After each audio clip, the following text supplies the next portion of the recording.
Assalamualaikum warahmatullahi wabarakatuh.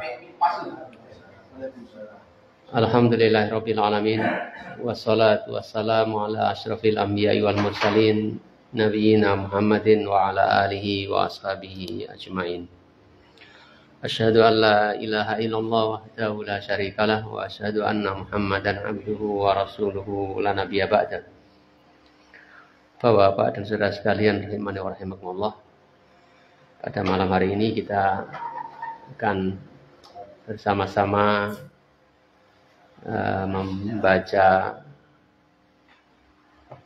tentang kisah atau menceritakan tentang kisah perang Uhud, ya, perang Uhud. Jadi perang Uhud ini terjadi pada hari Sabtu bulan Syawal pada tahun ketiga Hijriah. Perang Uhud ini adalah bentuk balas dendam atas kekalahan orang-orang kafir atau musyrikin Mekah pada peperangan Badar, di mana tokoh-tokoh mereka banyak yang terbunuh pada perang Badar. Maka tokoh-tokoh yang ada membangkitkan semangat peperangan, permusuhan. Mereka dengan dana dari Abu Sufyan, dari perdagangannya di Syam itu, kemudian mereka berusaha untuk membangun kekuatan yang besar untuk membalaskan kematian tokoh-tokoh mereka. Sebagaimana yang kemarin sempat kita singgung, maka kemudian dalam perjalanannya terkumpul 3.000 orang dengan dana yang cukup besar. Mereka dibantu juga oleh kabilah-kabilah yang ada di sekitar Mekah, yang mereka punya ikatan perjanjian dengan orang-orang Quraisy, hingga terkumpul sebanyak 3.000 pasukan. Kemudian berita ini sampai kepada Nabi Shallallahu Alaihi Wasallam lewat surat yang dikirimkan oleh Ibnu Abbas radhiyallahu anhu, oleh Abbas bin Abdul Muthalib. Disampaikan, dititipkan seorang dan sampaikan kepada Nabi, kemudian dibacakan oleh sahabat dan kemudian diwasiatkan agar tidak lebih dulu dikabarkan kepada yang lainnya. Setelah kaum muslimin mengetahui akan hal ini, maka ya sesuai dengan keimanan mereka, kekuatan hero mereka di dalam Islam. Karena di Madinah itu ya, selain ada orang Islam, ya, orang Islam tingkatan keislamannya juga bertingkat-tingkat. Kemudian ada juga orang-orang munafik, ada juga orang-orang Yahudi. Jadi mereka tentu bersikap sesuai dengan apa yang ada pada diri mereka. Ada yang menyanggup dengan penuh semangat untuk mendapatkan kesyahidan. Ada juga yang tidak seperti itu. Singkat cerita, kemudian Rasulullah SAW bermusyawarah dengan para sahabat, ya, bahwasanya mereka orang-orang kafir Quraisy ini telah bergerak akan menyerang kita. Bagaimana seharusnya kita ini? Apakah kita hadapi mereka di luar Madinah ataupun kita bertahan di Madinah? Kalaupun mereka menyerang, ya, setelah kita sembunyikan anak-anak dan para wanita, kita perang kota. Kita akan habisi mereka di lorong-lorong gang-gang Madinah. Kita akan panai, lempari dari atas-atas rumah kita. Dan itu didukung oleh para senior-senior, para orang-orang tua. Termasuk juga yang dari Ansor ataupun Muhajirin, termasuk juga orang-orang munafik yang diketuai oleh Abdullah bin Ubay bin Salul yang ditokohkan ini. Sangat setuju sekali mengambil sikap seperti itu. Akan tetapi sebagian kaum muslimin yang mereka tidak ikut dalam perang Badar, ya terutama anak-anak muda gitu, yang mungkin waktu itu belum sampai usianya untuk ikut perang Badar, ataupun yang punya halangan tidak ikut perang Badar, atau memang tidak diikutkan karena memang waktu perang Badar itu kan sejarahnya bukan sengaja-sengaja untuk perang, tapi untuk mencegat kafilah dagang yang dipimpin oleh Abu Sufyan yang pulang dari negeri Syam. Kan tidak ada niat sejak awal perang Badar, sehingga Nabi SAW mewasiatkan agar tidak memberitahukan yang lainnya. Jadi orang-orang yang tidak ikut dalam perang Badar ini, mereka kurang setuju dengan sikap yang diambil oleh Rasulullah SAW yang menyetujui untuk bertahan di Madinah. Mereka-mereka yang rindu akan mati syahid, gitu, selalu mendesak Rasulullah SAW, merengek kepada Rasulullah SAW. Sebaiknya kita keluar saja Nabi, keluarkanlah kami ya dari Madinah ini untuk menghadapi mereka, agar mereka tidak menyangka kita ini takut. Ya. Mereka tidak akan menuduh kita ini penakut. Ya. Kita hadapi di luar Madinah.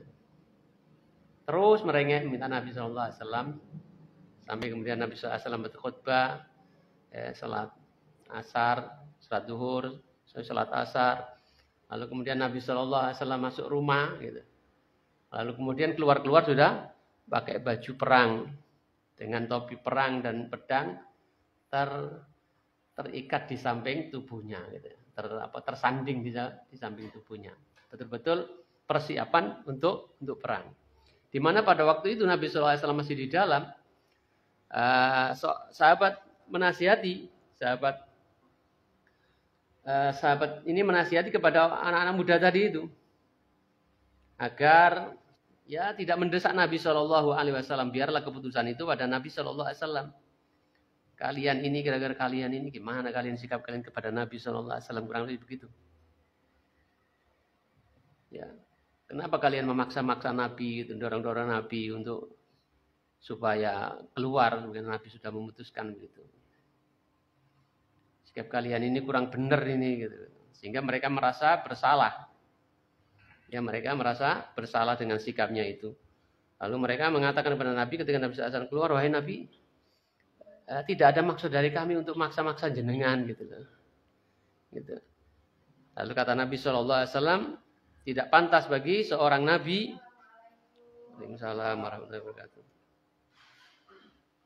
Ya, tidak pantas bagi seorang Nabi ketika sudah memakai pakaian perang, sudah menyiapkan senjatanya, lalu kemudian dia kembali lagi hingga Allah Subhanahu wa taala memutuskan antara dirinya dengan musuhnya. Lima yanbaghi li nabiyyin idza laisa li amatihi ayyadhaha hatta yahkumallahu bainahu wa baina aduwi.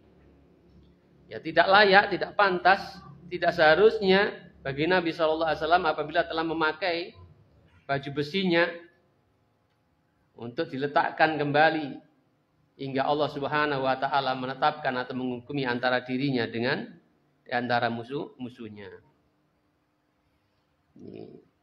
Jadi Sa'ad bin Mu'ad dan Usaid bin Khudair ini menasihati orang-orang muda-muda tadi itu agar tidak mengatakan begitu, hingga orang-orang tadi menyesal. Sehingga dan lalu mengatakan kepada Nabi, ya bukan maksudnya untuk memaksa-maksa Nabi, tapi Nabi yang sudah pakai baju besi itu, beliau mengatakan seperti itu. Ya tidak layak, tidak pantas, tidak seharusnya bagi seorang Nabi yang telah memakai pakaian perangnya itu, kemudian mencopotnya, melepaskannya, hingga Allah Subhanahu wa taala menetapkan apa yang akan terjadi pada dirinya dengan musuhnya. Kemudian Nabi SAW kemudian bersama 1.000 sahabat dari pasukan sebanyak 1.000 orang untuk menghadapi orang-orang musyrikin yang 3.000 itu. Maka tatkala sampailah di tempat yang disebut Saud, Abdullah bin Ubay bin Salul yang kita tahu sebagai tokoh munafik itu kemudian mengujuk-ujuk, memprovokasi orang-orang untuk pulang, kembali ke Madinah. Ya, kembali ke Madinah. Dan Abdullah bin Ubay bin Salul memang tokoh. Sebelum Nabi SAW datang ke Madinah, memang dia tokoh. Yang andai kata Nabi SAW tidak sampai ke Madinah, mungkin dia diangkat menjadi pemimpinnya. Makanya dia dengki dengan Nabi SAW. Tapi karena masyarakatnya sudah masuk Islam, ya, dia takut hilang pengaruhnya, maka dia pura-pura masuk Islam. Gitu. Tapi selalu menggerogoti Islam. Gitu. Senang jika Islam itu kalah. Gitu. Jika Islam itu lemah dan sebagainya. Nah, di antaranya adalah sikapnya seperti ini. Ya, sikapnya ini. Jadi di tengah perjalanan yang sudah berangkat perang ini, kemudian jumlah pasukan yang 1000 itu kemudian dipengaruhi dan kembali 300 orang. Apa alasannya? Kata Abdullah bin Ubay bin Salul, buat apa Muhammad itu loh enggak menyetujui omonganku gitu. Dia malah menyetujui anak-anak kecil-kecil itu, anak ingusan itu. Yang enggak ngerti apa-apa itu, malah dituruti. Nah, buat apa kita berperang? Gitu. Buat apa kita membunuh diri kita sendiri? Akhirnya terpengaruhlah, kembalilah orang-orang itu sebanyak 300 orang yang memang rata-rata mereka adalah orang-orang yang munafik dan orang-orang yang memang ada keraguan-keraguan di dalam keimanannya. Kemudian di tengah perjalanan Rasulullah SAW ketika menginspeksi pasukan, beliau mendapati ada 2 orang anak gitu, yang menurut beliau ini belum masuk untuk menjadi pasukan perang. 2 anak laki-laki ini ya karena semangat jihadnya, walaupun dia masih remaja, dia ikut berperang, ingin mendapatkan kesyahidan juga seperti umumnya kaum muslimin di dalam peperangan mereka. Tapi karena usia mereka ini, maka Nabi SAW menyuruh mereka untuk kembali. Ya, menyuruh mereka untuk kembali, yaitu Samurah bin Jundab dan Rafi' bin Hudaj ini. Akan tetapi orang tuanya yang memang mendukung mereka, ikut sertanya mereka dalam peperangan, dalam jihad ini, orang tuanya ya membelani anaknya. Wahai Nabi, sesungguhnya anakku ini, walaupun usianya masih 15 tahun gitu. Wahai Rasulullah, sesungguhnya Rafi' ini adalah seorang anak yang titis gitu ketika memanah, ahli memanah dia. Maka bolehkanlah dia untuk ikut perang. Barangkali bisa bermanfaat untuk pasukan kita. Akhirnya dibolehkan oleh Nabi SAW. Melihat Rafi' temannya ini dibolehkan, maka orang tuanya dari Samurah bin Jundab ini juga nggak terima. Ya, lalu mengatakan kepada Nabi SAW, sesungguhnya Samurah ini dia pandai bergulat ya, kuat dia. Dia bisa mengalahkan Rafi'. Wahai Rasulullah, dia bisa mengalahkan Rafi'. Maka kalau Rafi' boleh ikut berperang, seharusnya dia juga boleh Nabi. Makanya juga akhirnya dua-duanya dibolehkan. Kemudian setelah itu Nabi SAW bertanya kepada para sahabat waktu itu, siapa yang bisa menunjukkan jalan yang lebih dekat gitu, sampai ke Uhud. Gitu. Kemudian salah satu sahabat mengatakan, yaitu Abu Khaisamah, dia mengatakan, saya Rasulullah, saya akan menunjukkan jalannya. Kemudian setelah itu dibawalah pasukan itu melewati jalan yang dia tunjukkan sampai kemudian melewati sebuah bukit milik dari Bani Haritha dan juga perkebunan mereka. Sampai mereka juga melewati kebunnya Murabba bin Kido, seorang munafik. Dia seorang munafik yang buta matanya. Mendengar suara Nabi SAW dan para sahabatnya, maka dia kemudian ambil pasir dan dia melemparkan kepada pasukan itu, orang-orang itu. Sehingga para sahabat waktu itu ingin menangkapnya, ya ingin menangkapnya. Tapi Nabi SAW suruh membiarkan, udah biarkan aja. Ya, biarkan saja. Jangan dibunuh dia, ya. Dia itu kata Nabi SAW, la taqtuluhu, jangan kalian membunuhnya. Fahada a'mal qalbi a'mal basari. Dia adalah seorang yang buta hatinya, lagi buta matanya. Enggak ngefek itu, enggak mengaruhi, enggak membahayakan kita, biarin aja hidup. Hidupnya juga sudah buta, buta matanya, buta hatinya pula.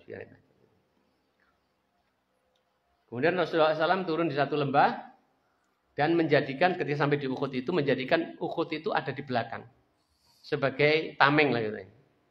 Sebagai tamengnya. Jadi pasukan itu di depannya Uhud. Dan menempatkan pasukan pemanas banyak 50 orang itu ada di Bukit Uhud. Mengantisipasi nanti serangan dari belakang. Jadi kalau seandainya pasukan musuh itu menyerang dari belakang, itu mereka bisa memanah dari atas, menghalau mereka dengan hujan panah dari atas. Itu ditempatkan di sana. Yang dipimpin yang Rasulullah SAW menunjuk seorang sahabat yang bernama Abdullah bin Jubair untuk menjadi pemimpinnya. Melu ngaji. Jadi Abdullah bin Jubair ditunjuk sebagai pemimpin mereka. Dan Rasulullah SAW mewasiatkan kepada mereka agar tidak turun. Jadi jangan sampai kalian tetaplah di sini, di pos ini, di atas ini. Janganlah kalian turun, apapun yang terjadi, jangan kalian turun. Baik kami menang ataupun kami kalah di sambar burung katanya. Bahasa Nabi sambar burung. Tetaplah kalian ada di pos ini. Jangan sampai turun. Kalaupun kami menang, jangan kalian turun. Kalaupun kami kalah, kalian juga jangan turun untuk membantu kami. Tetaplah di sana. Wes, terjadilah peperangan. Sebelum terjadi perang, biasa terjadi perang tanding. Ya, perang tanding. Waktu itu, pasukan kaum musyrikin dibagi menjadi dua sayap. Satu dipimpin oleh Khalid bin Walid, satunya dipimpin oleh Ikrimah bin Abu Jahal. Jadi Khalid bin Walid ini memang sejak masih musyrik itu memang sudah ahli di dalam perang, panglima perang. Khalid bin Walid. Dan karena kepemimpinannya inilah Khalid itu bisa mengalahkan kaum muslimin waktu itu. Jadi Khalid ini kalau memimpin perang tidak pernah kalah. Khalid bin Walid. Makanya digelari oleh Rasulullah SAW nanti setelah masuk Islam sebagai Saifullah, pedangnya Allah Subhanahu wa taala. Dan pedangnya Allah tidak akan mungkin bisa dibunuh atau dipatahkan oleh musuh dalam peperangan. Makanya Khalid itu mati di rumah. Padahal Khalid bin Walid itu sangat ingin mati di medan perang sebagai syuhada. Tapi Allah takdirkan Khalid bin Walid itu, ya ini sebab yang disesali oleh Khalid bin Walid itu meninggal dunia di atas pembaringannya. Dia berpuluh-puluh perang atau beratus perang dia ikuti. Di dalam Islam dia selalu ikut perang. Dia ingin mendapatkan syuhada, mati syahid. Tapi takdir Allah menentukan dia meninggal dunia di tempat tidur. Hikmahnya apa? Gitu. Para ulama mengambil hikmahnya di antaranya dia yang mendapatkan julukan sebagai Saifullah, pedangnya Allah. Ya, gitu. Kalau nanti terbunuh di medan perang, pedangnya Allah kepatah. Gitu. Makanya Allah wafatkan di tempat tidur. Gitu. Itu kata ulama seperti itu mengambil pelajaran tentang kematian Khalid bin Walid. Jadi pasukan kaum musyrikin waktu itu dipimpin oleh dua orang, yaitu Khalid bin Walid dan Ikrimah bin Abu Jahal. Khalid bin Walid di sisi kiri dan Ikrimah di sisi yang kanannya. Kemudian mulailah perang tanding. Tolha bin Abi Tolha dia maju, nantang perang tanding. Dia yang salah satu orang yang membawa panji peperangan itu Tolha bin Abi Tolha ini. Dia bersuara lantang menantang kaum muslimin untuk perang tanding. Seketika itu Zubair bin Awam langsung nyerang dia. Ketika mereka pasukan kaum muslimin masih berada di atas untanya, langsung diserang. Dan Tolha bin Abi Tolha ini terbunuh. Gitu. Kemudian dia penggal kepalanya dan kemudian dikembali kepada Rasulullah Shallallahu Alaihi Wasallam. Dan Rasulullah SAW mengatakan innalikulli nabiyyin hawariya wa innal hawariya Zubair bin Awam. Jadi sesungguhnya setiap nabi itu mempunyai pengikut-pengikut setia. Dan sesungguhnya pengikut setiaku atau pelindungku atau apalah gitu adalah Zubair bin Awam. Zubair bin Awam. Kemudian setelah itu biasa langsung terjadi peperangan berhadapan, ya, perang perang tanding, perang bersama-sama. Ya, berkecamuk perang antara dua pasukan yang tidak berimbang. Ya, pedang beradu pedang, ada tumbak melayang, panah melayang dan sebagainya. Beberapa kali kaum musyrikin menyerah berusaha untuk merangsek, ya, untuk mematahkan perjuangan pasukan kaum muslimin, tetapi mereka selalu gagal, hingga sampai 3 kali. Akhirnya mereka terdesak. Mereka lari sampai wanita-wanitanya, gitu. Yang mereka memang wanita itu dilibatkan untuk menyemangati pasukan. Ahli syair dilibatkan untuk mereka menyemangati pasukan. Apalagi waktu itu ahli syair, tukang syair itu adalah orang-orang yang dimuliakan, gitu. Pengaruhnya cukup besar untuk menjatuhkan seseorang dengan syairnya, tidak harus dengan fisiknya, dengan suaranya, dengan syair-syairnya. Untuk menjadikan orang ini baik atau tidak itu dengan syair-syairnya. Maka ahli syair waktu itu ya memang menempati posisi yang terhormat. Itu dilibatkan dalam peperangan, termasuk juga para wanita. Ya, wis gak usah balik lu bojomu ini gini kira-kira ngono gitu. Bojomu ditawar si semangat aja gitu. Ketika mereka terdesak dan mundur, mereka terdesak, kemudian para wanita ini sampai mencaci maki. Dan terpaksa juga mereka harus lari. Sambil mengangkat kainnya, terlihatlah pada kaki-kaki mereka emas-emasan. Dan para sahabat itu ya tergiur dengan itu, yang pasukan pemanah ini. Gitu. Jadi ketika mereka lari meninggalkan harta yang besar, karena memang persediaan besar sekali yang dibawa untuk perjuangan itu, maka itu menjadi ghanimah. Ya, diambili sama pasukan kaum muslimin yang ikut berperang. Pasukan pemanah yang di atas itu melihat itu. Ya, teman-teman mereka mengambil harta, namanya waktu itu sangat dibutuhkan harta. Dan kecintaan terhadap harta ya manusiawi. Ya, zuyyina lin-nasi hubbus syahawati minan nisa'i wal banin, seterusnya itu. Maka mereka ini mudah turun, diingatkan oleh Zubair, ya, diingatkan oleh pemimpinnya yang diwasiati oleh Rasulullah SAW, yaitu Abdullah bin Zubair. Ingatlah pesan Rasulullah SAW, jangan sampai kita turun. Gitu. Tapi mereka berpaling. Hanya tersisa beberapa orang yang ada di sana. Itu sudah diingatkan agar tidak turun itu. Tapi ya tadi godaan harta itu terlalu besar. Sehingga pasukan ini kemudian sebagiannya turun.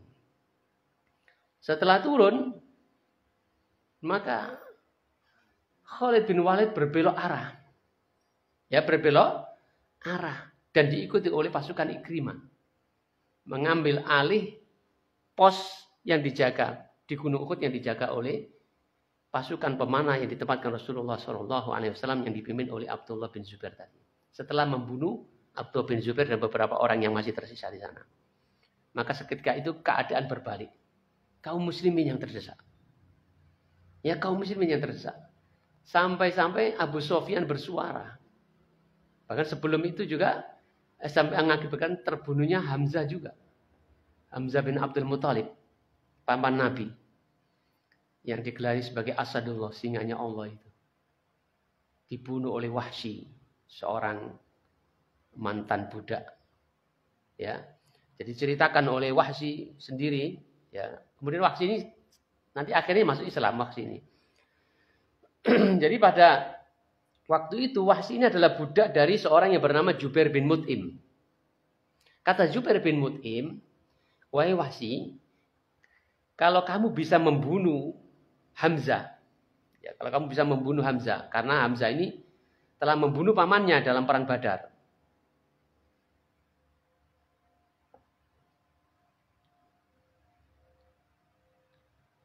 Kata Jubair bin Mut'im sebagai tuannya Wahsy, jika kamu bisa membunuh Hamzah, maka kamu bebas, kamu merdeka. Itu perkataan Jubair bin Mut'im yang dikatakan oleh Wahsy. Maka ketika Hamzah, maka kemudian dia ikut serta dalam pasukan musyrikin ini, pasukan musyrikin, dia ikut di dalamnya karena dia ingin membunuh Hamzah sebagaimana yang dijanjikan oleh tuannya. Kalau dia bisa membunuh Hamzah yang telah membunuh pamannya dalam perang Badar, maka dia menjadi bebas.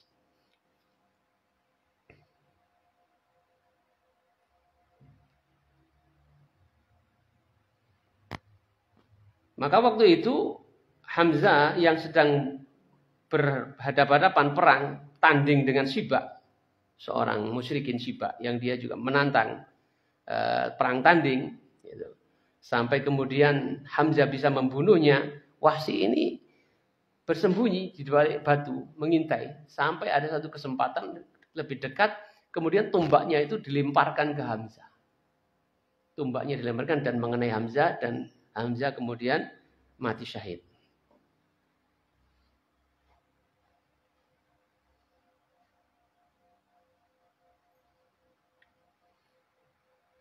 Dan Wahsy ini kemudian pada akhirnya dia masuk Islam dan dia ikut perang Yamamah. Dia ikut perang Yamamah. Kemudian juga dia bisa membunuh Musailamah Al-Kadzab. Sepeninggal Rasulullah SAW, kepemimpinan diambil alih oleh Abu Bakar. Kemudian banyak orang-orang yang lemah iman kemudian menjadi murtad. Ya, muncul nabi-nabi palsu, di antaranya Musailamah Al-Kadzab. Sebagian pasukan dikirim Abu Bakar untuk memerangi orang-orang ini. Orang-orang yang tidak mau bayar zakat, orang-orang yang mengaku jadi nabi dan mereka punya pengikut. Bahkan kadang-kadang yang sudah tahu bahwasanya Musailamah Al-Kadzab itu adalah kadzab, dusta. Bukan nabi, tapi karena dia sukunya ya dibelani. Gitu. Ada yang seperti itu orang-orang, karena asobia kesukuan di Arab itu sangat kuat. Nah, Wahsy ini ikut dalam pasukan yang memerangi nabi palsu ini. Dan Wahsy mampu membunuh Musailamah Al-Kadzab, nabi palsu, dengan tombak yang dulu pernah dipakai membunuh Hamzah bin Abdul Muthalib itu.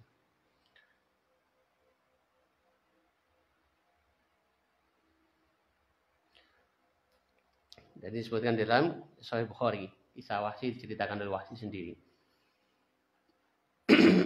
Demikian pula dalam peperangan Uhud ini hadir para malaikat hadir ya, menyertai kaum muslimin terutama Rasulullah SAW, dan itu juga diceritakan oleh Sa'ad bin Abi Waqqas. Ya, aku melihat Rasulullah SAW pada perang Uhud dan bersamanya ada 2 orang yang ikut berperang bersama beliau. Jadi ra'aitu Rasulullah sallallahu alaihi wasallam yauma Uhudin wa ma'ahu rajulani yuqatilani anhu. Alaihi mathiyabun baydun ka'asyaddil qital ma ra'aituha qabla wala ba'd. Kata Sa'ad bin Abi Waqqas menceritakan bahwasanya aku melihat 2 orang pada perang Uhud. Ya, aku melihat Rasulullah SAW pada perang Uhud dan bersamanya ada 2 orang yang ikut berperang di sisi beliau. Ya, keduanya memakai pakaian putih dan sangat gesit di dalam peperangan. Yang belum pernah aku melihatnya sebelum atau sesudahnya. Jadi tidak kenal, sopo gitu, nggak kenal. Dan demikian pula mungkin cara berperangnya gitu. Dan Ibnu Hajar mengatakan keduanya itu adalah Jibril dan Mikail. Dan demikian pula disebutkan di dalam riwayat Imam Muslim dari jalan yang lain, bahwasanya 2 orang malaikat itu adalah malaikat Jibril dan Mikail yang menyerupai manusia, yang menjelma menjadi manusia. Seorang laki-laki yang berpakaian putih dua-duanya menyertai Rasulullah SAW. Kemudian setelah itu Allah Subhanahu wa taala turunkan pertolongannya atas kaum mukminin.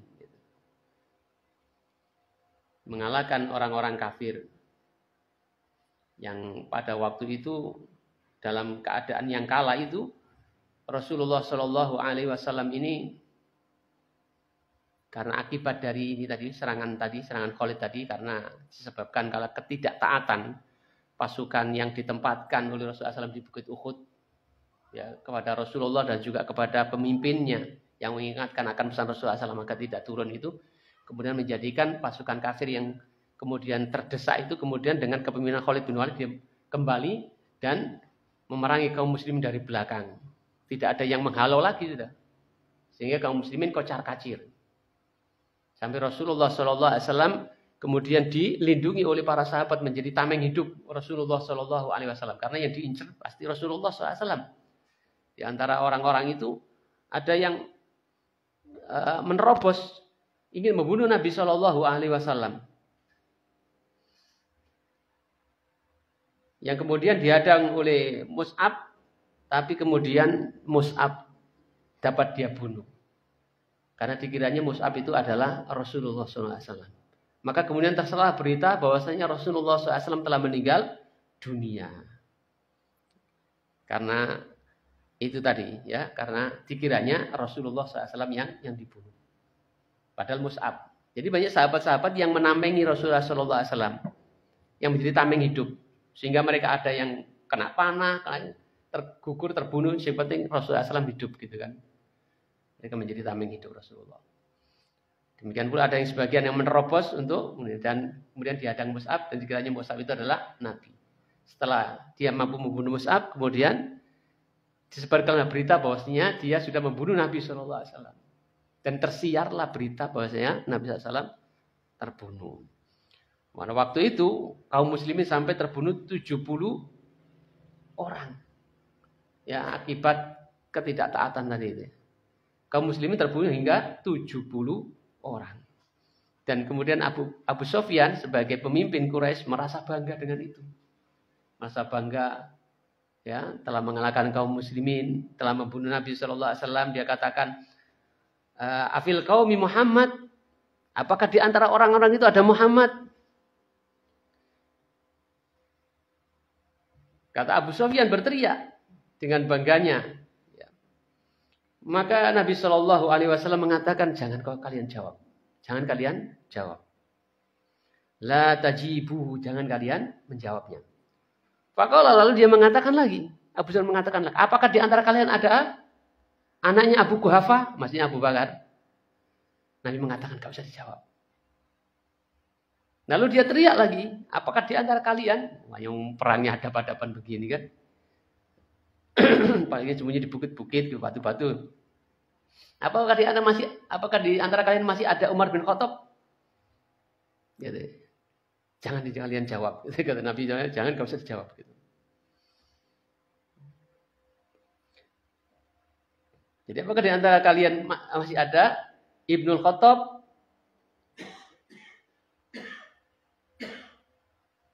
Lalu setelah itu nggak ada jawaban. Abu Sufyan mengatakan sesungguhnya mereka itu telah terbunuh untuk melemahkan pasukan Islam. Karena memang dia membuktikan nggak ada jawaban, nggak ada. Biasanya kaum muslimin itu ketika ditantang itu tidak akan ini kan, gitu, tidak akan menyerah gitu, menunjukkan izahnya. Ketika diteriaki seperti itu ada kan sekaligus mematahkan semangat kaum muslimin yang masih tersisa. Lalu dikatakan semuanya telah terbunuh. Ya, mereka semua telah terbunuh. Kalaulah seandainya mereka itu masih hidup, mereka akan menjawabnya, kata Abu Sufyan. Seketika itu Umar bin Khattab nggak mampu menguasai dirinya. Lalu dia menjawab, engkau telah berdusta. Kadzabta ya aduwallahi. Kau telah berdusta wahai apa enggak, dusta engkau wahai Abu Sufyan, musuh Allah. Gitu. Semoga Allah Subhanahu wa taala menghinakanmu. Lalu kemudian Abu Sufyan mengatakan, hidup Hubal. Lalu Nabi mengatakan, jawaban. Apa yang harus dijawab ya Rasulullah? Ya. Jawab saja. Allah itu lebih tinggi dan lebih mulia. Lalu Abu Sufyan mengatakan, kami mempunyai Uzzah. Ya, kami mempunyai Uzzah. Dan kalian tidak mempunyai Uzzah. Uzzah ini adalah nama patung mereka, sembahan mereka. Maka Nabi SAW mengatakan jawaban. Jawablah. Mereka mengatakan, apa yang harus kami jawab ya Rasulullah? Maka Nabi mengatakan, jawablah, Allahu atau Allah adalah pelindung kami dan kalian tidak punya pelindung. Maka Abu Sufyan mengatakan, pada hari ini adalah balasan untuk hari kemarin pada perang Badar. Karena kaum musyrikin sudah di atas angin, merasa sudah menang. Pada hari ini adalah pembalasan untuk hari kemarin, ini perang Badar.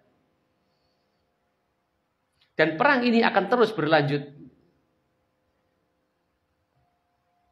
Kalian tidak mampu mencideraiku, kami yang mampu menciderai kalian. Dan seterusnya ya. Dan betul-betul bencana itu telah menimpa kaum muslimin. Sehingga pasukan kaum muslimin ya kacau gitu. Karena mereka meyakini Rasulullah SAW sudah meninggal dunia. Artinya kan bukan ikut di sini perang sana kan nggak dengar suara. Yang dekat dengan Rasulullah mampu menjawab dengan teriakan. Tapi di sana-sana kan nggak dengar. Yang ada adalah berita Rasulullah SAW sudah meninggal dunia. Sehingga apa yang terjadi di antara mereka? Ya kekacauan.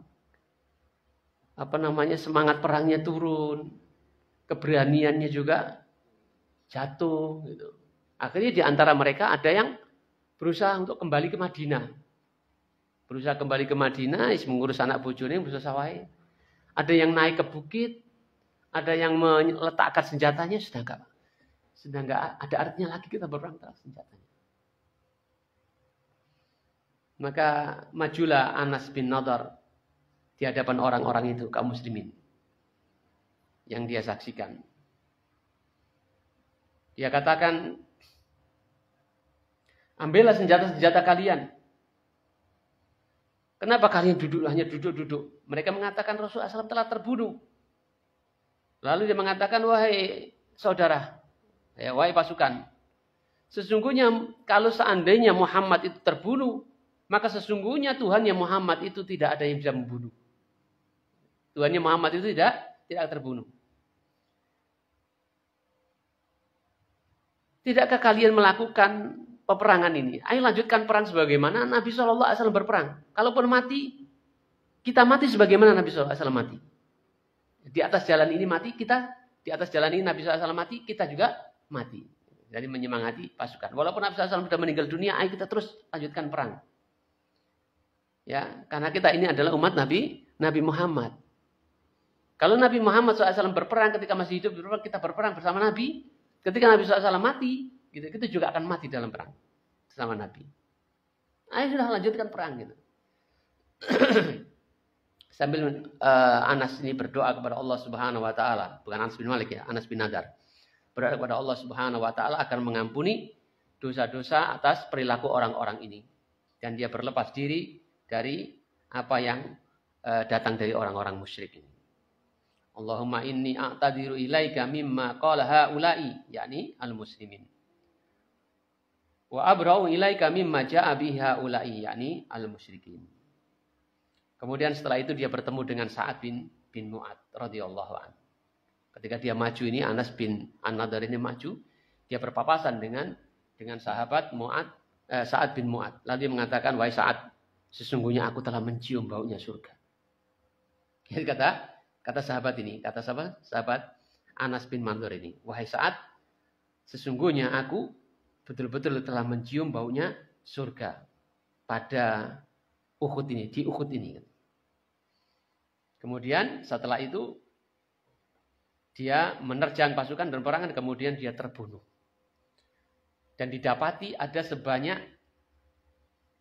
kurang lebih 80 luka dalam tubuhnya. Ada goresan pedang, ada lubang panah gitu dalam tubuhnya itu. Ada tombak menancap sampai ada 80 luka dalam tubuhnya. Artinya menunjukkan akar semangat dan kegigihannya di dalam berperang. Ya, mestinya kalau sudah kena sekali gitu kan selemas gitu paling tidak. Dia terus menerjang dengan luka-luka yang dia derita sampai didapati dalam jenazahnya itu ada 80 luka. Luar biasa keberanian sahabat ini. Ya, motivasinya karena surga. Dia mencium baunya surga. Dia akan mendapatkan surga dengan itu. Itu artinya rasa sakit dan sebagainya tidak seberapa gitu. Dibandingkan harapannya yang besar dan kenikmatan surga. Kemudian ma'asyiral muslimin rahimani wa rahimakumullah. Sebagaimana yang kita ceritakan tadi, orang-orang yang mengitari Nabi SAW sampai mereka juga banyak terbunuh menjadi tameng dan sebagainya.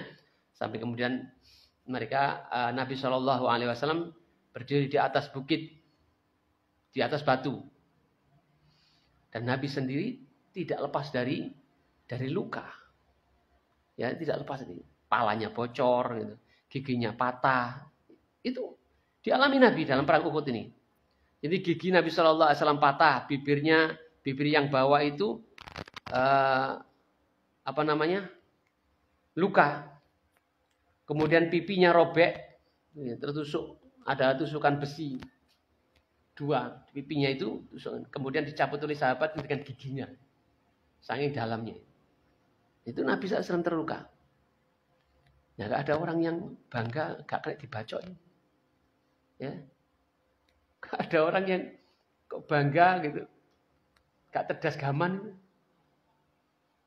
Oh, Nabi wae terluka gitu. Gak ada orang pengen ditumbak laka-laka di bedil mecicil gitu.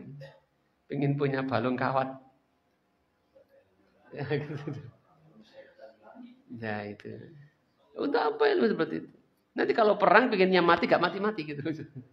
Kalau seandainya betul ada gitu. Ya ada, tapi bantuan jin tentunya itu. Ya. Jadi inilah yang terjadi pada Nabi kita Muhammad SAW. Bagaimana perjuangan beliau, bukan hanya suruh sahabat, tapi beliau terjun langsung memberikan keteladanan di dalam kegiatan apa termasuk perang ini, sehingga beliau terluka juga. Sebagaimana para sahabat terluka, beliau juga terluka. Walaupun ya beliau dilindungi oleh para sahabatnya menjadi tameng hidup. Tapi ya karena kekalahan yang seperti itu, yang terdesak seperti itu, gelem gak gelem ya mesti kena besaidi akeh, termasuk palanya Nabi, giginya patah dan sebagainya gitu. Terjadi pada Nabi SAW. Sampai ada besi yang menusuk itu sampai kemudian dicabut oleh sahabat Abu Ubaidah bin Jarrah dengan giginya. Yang menusuk di pipi Nabi itu, tarik dengan giginya. Jadi mau rasani kayak piye gitu ya. Kemudian setelah itu Allah Subhanahu wa taala berikan kemenangan, ya, setelah kekalahan itu, lalu Nabi SAW sebelum kembali ke Madinah, beliau mengumpulkan orang-orang yang meninggal dunia, jenazahnya para syuhada itu dikumpulkan. Dan dikuburkan, ada yang 1 liang 2 orang dan sebagainya. Kemudian ditanyakan oleh Nabi SAW siapa di antara mereka ini yang hafalan Qur'annya lebih banyak gitu. Itu yang didahulukan dimasukkan.